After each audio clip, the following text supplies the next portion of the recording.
안녕하세요. 우리가 착각하는 것을 끝까지 찾아가서 물어 뜯어주는 하이에나 장입니다.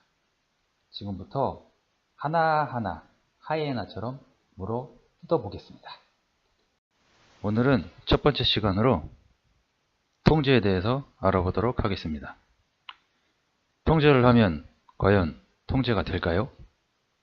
첫 번째 사례부터 살펴보시죠. 첫 번째 사례입니다. 보스턴 소방본부는 소방관들에게 일수 제한 없이 주던 유급 휴일을 15일로 제한을 했습니다. 그 이유는 아프지 않은데도 핑계를 대며 일을 게을리하지 않을까라는 걱정 때문에 시작된 건데요. 제한 이전에는 1년에 6,432일을 사용하던 병가가요. 제한 이후에는 1년에 13,400여일로 증가하게 됩니다.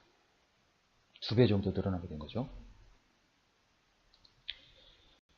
공공의 안전을 위해 헌신한다는 소방관들의 자부심은 휴가일 통제로 인해 나는 서비스 대가로 돈을 받는 사람으로 변하게 된 거죠. 자신이 정말 아플 때만 사용하던 병가가 통제 이후에는 월급 받으며 쉴 수 있는 유급 휴가가 15일이 생긴 것으로 받아들여지게 된 겁니다. 두 번째 사례를 보겠습니다. 7시 반부터 오후 4시까지 운영하는 어린이집이 있습니다. 여기는 아이를 늦게 찾으러 가도 벌금 징수를 하지 않다가 어느 날부터 아이를 10분 이상 늦게 찾아가는 보호자에게 5,000원의 벌금을 징수했습니다. 어린이집은 벌금으로 보호자를 통제해서 16시 이전에 아이를 모두 데려가기를 바랬겠죠.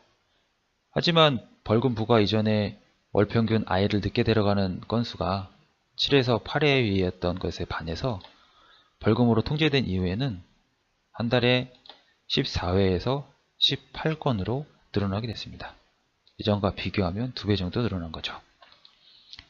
아이를 늦게 찾아가면 어린이집 선생님들에게 미안한 마음을 가졌던 부모들은 벌금으로 통제된 이후 4시 이후에 선생님이 아이를 봐주는 것을 돈으로 구매 가능한 서비스로 인식하게 된 겁니다.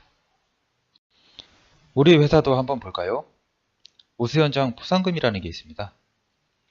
포상금을 들여다보면 포상금을 받지 못하는 사실이 일종의 벌금이 될 수 있습니다. 그렇다면 우리 직원들은 어떤 생각을 이를 할까요? 인생을 회사에 바쳐 우수현장을 만들고 싶은 직원이 많을까요? 아니면 포상금을 받아봐야 큰 의미도 없고 신경 쓸 것도 많은데 그냥 일하던 대로 하자 라고 생각하는 직원이 많을까요? 과연 어떤 그룹이 많을 거라고 생각하십니까? 사람의 마음과 행동을 움직이기 위한 더 좋은 방법이 있습니다. 자긍심을 심어주거나 너치 효과를 활용하는 건데요. 먼저 자긍심을 보자면 한번 인정받은 자긍심은 지속적으로 동기유발을 하게 된다는 겁니다. 교실의 학생들에게 쓰레기를 버리지 말아라, 교실을 깨끗이 사용해라 하고 의무 조건으로 명령으로 통제된 학생들과 너희처럼 교실을 깨끗이 이용하는 아이들이 자랑스럽다 라고 자긍심을 심어준 학생들을 비교해보면 임무 집단은 2주 정도 흐른 뒤에 처음 교실 상태로 돌아가고 자긍심을 심어준 학생들은 계속해서 교실을 깨끗이 사용하는 모습을 보였습니다. 너치 효과를 볼까요? 너치 효과란 똑똑한 선택을 유도하게끔 하는 선택의 틀을 의미하는 겁니다. 직접적으로 뭘 하라고 말하지 않고 뭔가 우러나와서 하게끔 하는 겁니다. 남자 화장실에 가보면 소변기 앞에 이런 글이 써 있잖아요. 한 발짝 더 가까이, 또는 남자가 흘리지 말아야 할 것은 눈물만이 아닙니다.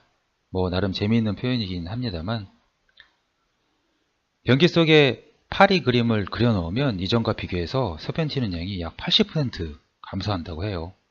파리가 있으면 맞추고 싶잖아요. 그림보다는 입체로 진짜 파리같이 만들어 놓으면 한 95%까지 줄지 않을까 생각을 해보기도 합니다. 이 너치 효과는 2017년 노벨 경제학상을 받은 리차드 탈러의 이론인데요. 브라질 택시 벨트 매기 운동으로 활용된 것으로도 유명합니다. 벨트를 매면 와이파이가 터집니다. 라는 글귀 하나로 벨트 착용률을 7%에서 93%까지 끌어올린 놀라운 결과가 있었습니다.